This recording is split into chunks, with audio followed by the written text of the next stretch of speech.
Well, thank you very much for that very warm introduction.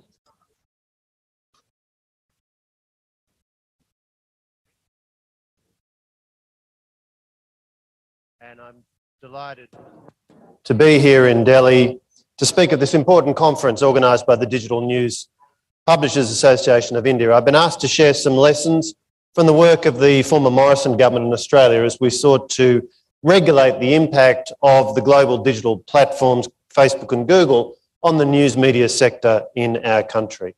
At the outset, I don't want to give the impression that this was easy. We had some very rocky moments along the way.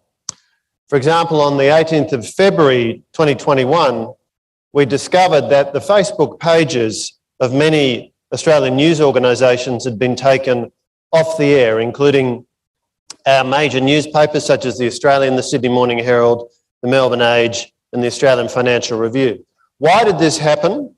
Because the global management of Facebook strongly objected to the legislation that the Australian government was about to enact to establish what's now known as the News Media Bargaining Code. And Facebook's objective was that the Australian government would back down. We did not. Within days, all of these Facebook pages were restored. Just a few days later, the legislation successfully passed the Parliament with strong support across the political spectrum. And within a few months, Facebook and Google had entered into commercial deals with a substantial number of Australia's news media organisations. So today, I want to speak about the problem the News Media Bargaining Code is designed to address, namely the market power of the global digital platforms, Facebook and Google, and the corrosive impact this was having on the vibrancy and sustainability of our local news media businesses. Next, I want to talk about what we as a government did about the problem and the results we secured. And thirdly, I want to talk about some reasons as to why our approach in Australia succeeded when many other countries around the world had tried and failed. So let me start then with the problem that the News Media Bargaining Code is designed to address: the remarkable market power of Facebook and Google in the market for digital advertising. In every market in which they operate, these two companies capture a very large share of digital advertising and the revenue that it brings. Yet the content which Facebook and Google use to attract to their platforms, and which they very successfully monetize with advertising revenue, comes from many places, including the media businesses with which they compete. So the aim of the code was to solve a serious public policy problem. Google and Facebook were using content generated and paid for by Australian news media businesses, but they were not paying for it. When a video clip from a television news service appears in a Facebook feed, or a Google search leads to an article on the website of a newspaper, that content is helping Facebook and Google to attract people to their platforms. And of course, these two companies have achieved enormous success. They're two of the world's largest and most profitable companies. Google's parent company, for example, has a market capitalisation of over $1 trillion US. The ACCC, our competition regulator, found that Google and Facebook are unavoidable trading partners for Australian news media businesses, and this is undoubtedly true in every market around the world in which they operate. But in the Australian market, as in other markets, until our government took action on this issue, Facebook and Google simply refused to offer fair remuneration for the use of Australian news media content. And whether they should be paying remuneration for that content is a very important question. First and foremost, in our view, it was a competition policy problem, which is why, as I'll discuss further, we asked our competition regulator, the Australian Competition and Consumer Commission, to investigate this issue and recommend a solution. And I want to highlight that fact because other countries which had sought to address this issue had sought to deal with it as a copyright issue, and that did not have the same degree of success. Now, I've said that it's first and foremost a competition policy problem, but of course it's more than that. It's also a problem of media policy because you need a diverse and vigorous media sector producing high quality journalism, but that costs money and that needs to be paid for. In most countries, certainly including Australia, Privately owned media businesses, which generate much of their revenue from advertising, play a very important role in providing diverse sources of news, which are not, for example, reporting only that the government would wish to be reported. So the market power of Facebook and Google is a problem not just as a matter of competition policy, but also as a matter of media policy. If incumbent news media businesses are losing eyeballs and in turn advertising revenue to Facebook and Google, and then they become weaker financially, they employ fewer journalists, stories become shorter and less detailed, investigative journalism is harder to fund, media outlets start to go out of business. That creates a third and related problem. It undermines the very important role that the free and independent media sector play in a liberal democracy. The work of journalists is important in holding governments up to public scrutiny. But if the commercial model, which sustains the employment of journalists, is fundamentally eroded due to unfair competition, then that means fewer journalists, reduced scrutiny of government, and a material reduction in the effective operation of the democratic system under which nations like Australia and, of course, India and many other democracies around the world operate. So for all of these reasons, the Australian government under former Prime Minister Scott Morrison was determined to do something about this issue. So let me turn then to what we did. The story goes back to 2017. Mr Morrison was then our Treasurer. He had responsibility for our competition regulator and he assigned it with the job of investigating this issue to carry out what was called the Digital Platforms Inquiry.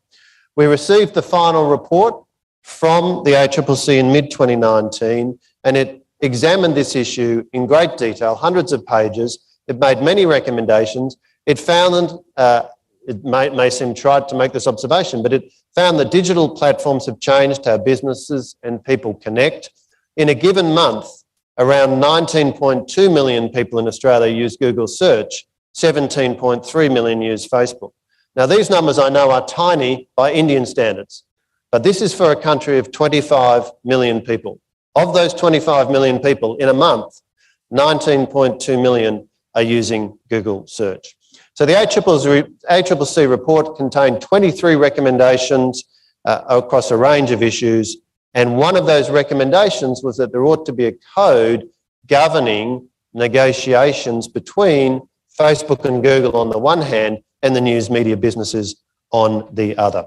In April of 2020, we announced that we would require that this code be a mandatory obligation on the digital platforms. We asked the ACCC to get on with drafting it as quickly as possible. And at the end of July 2020, a draft of the code was released, allowing all stakeholders, including Google and Facebook, the opportunity to comment. That draft went into our parliament, or the legislation was introduced into the parliament the start of December 2020. There was a Senate committee process, our upper house of parliament, giving Google and Facebook and other stakeholders another opportunity to put their views, have those views considered. And by late February 2021, the legislation had been passed and was law. Now, what were the results? Multiple commercial deals being done between each of Facebook and Google on the one hand and Australian news media businesses. By October of 2022, Google had reached agreement with 23 news organisations, Meta with 13, parent of Facebook. At least one of Google's agreements is with a not-for-profit organisation negotiating on behalf of 24 smaller publishers. Now, as to the amounts paid by Facebook and Google under these deals, there's no authoritative single figure for this. We were clear that the deals could be done on a confidential basis. But there are certainly some strong indications of quite large amounts of money being paid under the deals. One of Australia's largest news media businesses is Seven West Media. It's a listed company. Its deal, for example, has been reported to be worth around 30 million Australian dollars. Public reporting of the deals announced in the 12 months from February 2021 suggests their value exceeds 150 million Australian dollars. The former chair of the Australian Competition and Consumer Commission produced a report recently for a think tank. He estimated total value of around 200 million Australian dollars flowing under these deals. The agreements are typically for periods of 3 to 5 years. And there have been a number of announcements by incumbent news media businesses about the way they're using this money to employ more journalists, to strengthen their newsrooms. I could give many examples, but just to mention a couple, in early 2022, News Corporation announced it was joining with Google to establish a digital news academy at Melbourne Business School to provide digital skills training for Australian journalists. The Australian Financial Review announced it would hire an additional 18 journalists. The Sydney Morning Herald and The Age have been hiring trainees. After a decade or more, with a steady drumbeat of redundancies and closures across the Australian media sector, no different to the media sector in many other countries, this has been a refreshing change. So let me turn then to why, in my view, we were able to be successful in achieving these outcomes, particularly when similar attempts by other governments had not been successful. There were political and policy factors that were important, and I want to run through four of them. The first is that there were some misjudgments, in my view, by Facebook and Google management, largely as a consequence of decisions being made in the US, in California, and not by the local management teams. It was certainly true that as these companies started to focus on what we were doing in Australia, the level of seniority of the executives from these companies we were dealing with started to rise. That was very noticeable. And this culminated in several video conferences where at our end, the participants were our Prime Minister, our Treasurer and me. And at the other end, the participants included in one case, Google's Chief Executive, Sundar Pichai. In another case, Facebook Chief Executive and Founder, Mark Zuckerberg. In a third case, Microsoft Chief Executive, Satya Nadella. I've mentioned in a number of the media interviews I've done that Facebook took this decision to shut down without notice the Facebook pages of Australian news media businesses. It was done in quite a clumsy way, and they also ended up shutting down the Facebook pages of police services, ambulance, in one case a rape crisis centre. So it was not very effective as a PR move, and indeed it ended up cementing some of the political support, cross-party support for the changes we were seeking to make. Google made, in my view, a similar misjudgment when they threatened to shut down the Google search service in Australia, putting aside how that could actually be done. That prompted Microsoft to come out and say they were interested in expanding the Bing search service in Australia. And our Prime Minister was very happy to make himself available quite quickly for a well-publicised video conference with Microsoft's Global Chief Executive, which I joined.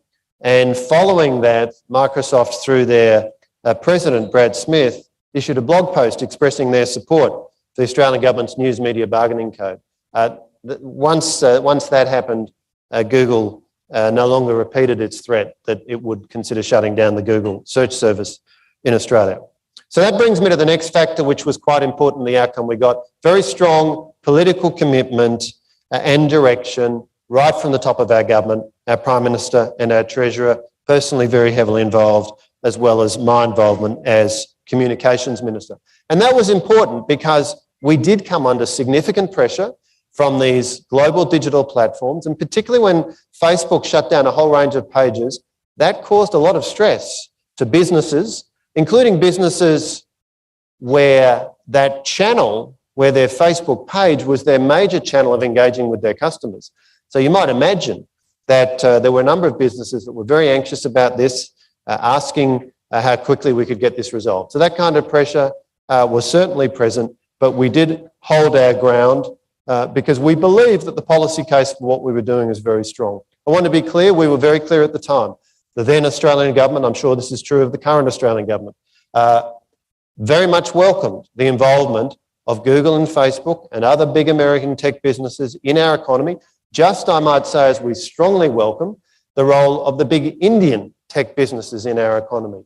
Infosys and TCS and many others have a strong presence in Australia, big employers doing great work, and we really welcome that. And I might say we are very conscious of the extraordinary achievements of Digital India, particularly the impressive work that is being done to make digital services available to citizens who 5 years ago, 10 years ago, did not have a bank account, were not connected.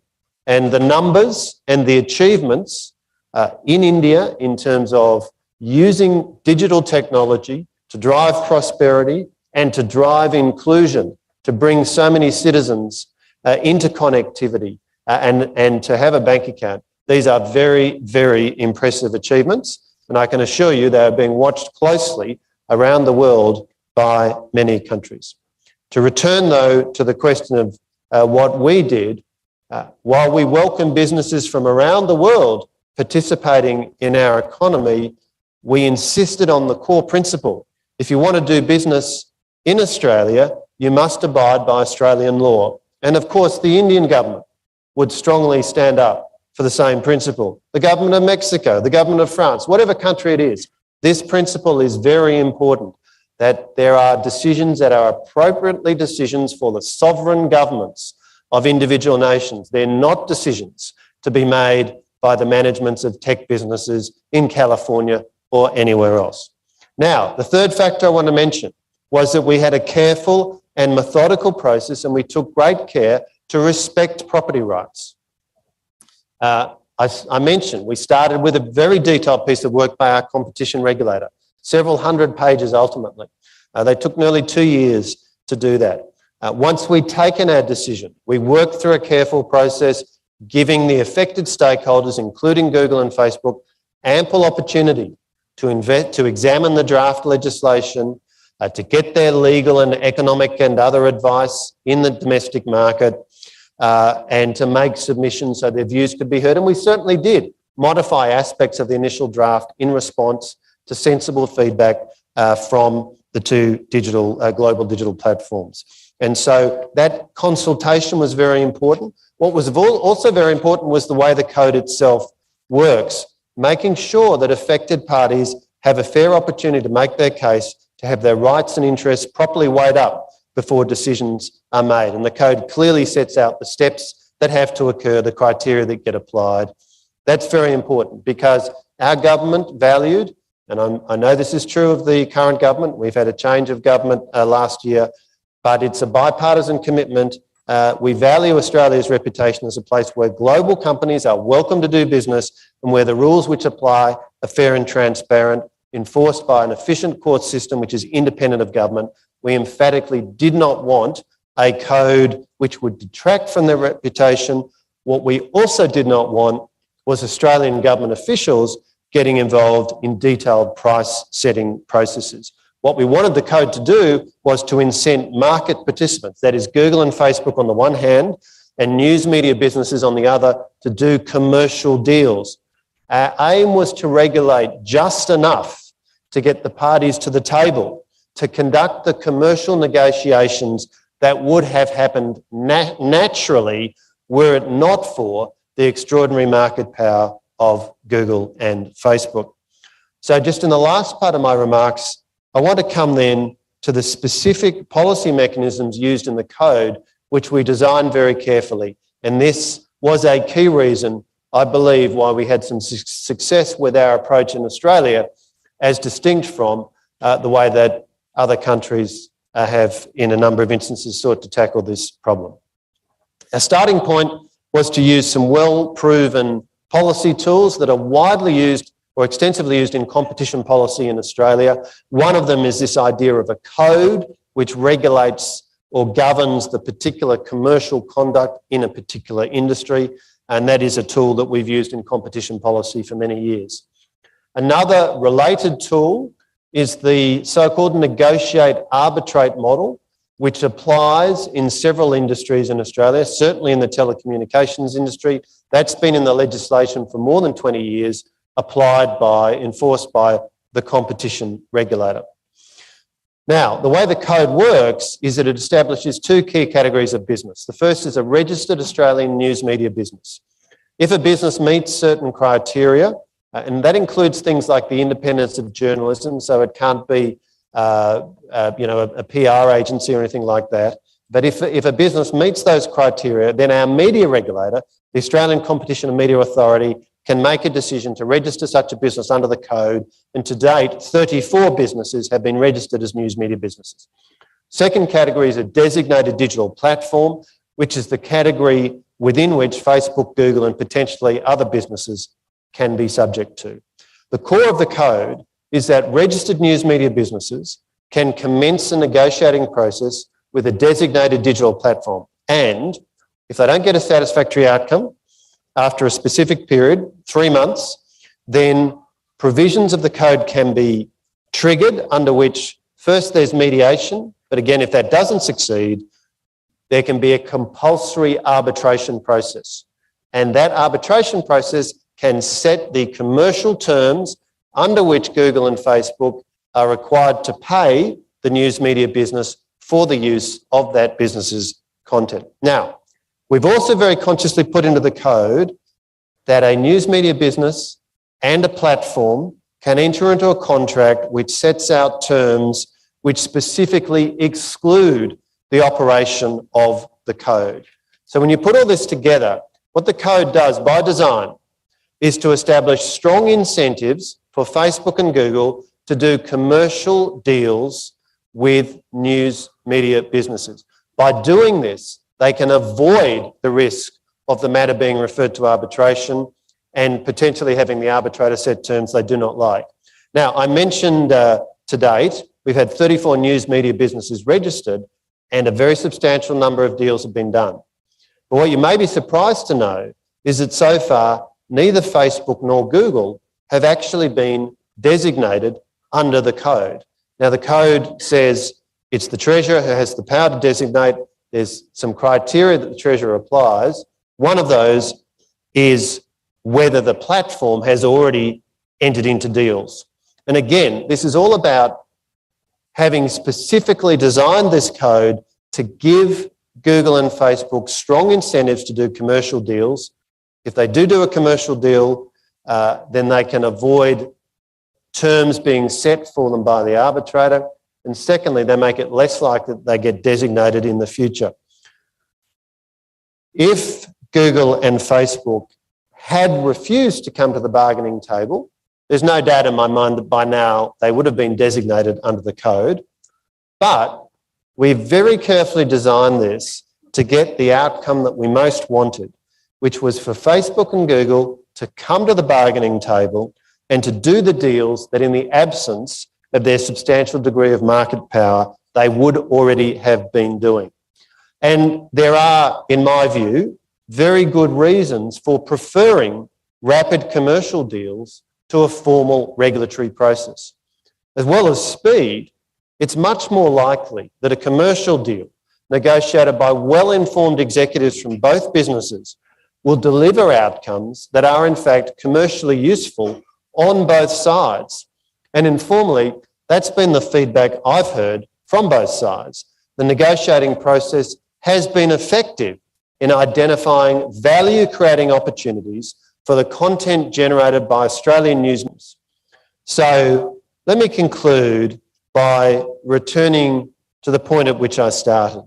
The problem of news media businesses under intense competitive pressure from the global digital platforms facing shrinking revenues and profits, and in turn being forced to reduce the extent and quality of their journalism, which of course in turn further reduces the appeal and hence the profitability of the product, creating a self-reinforcing downward spiral.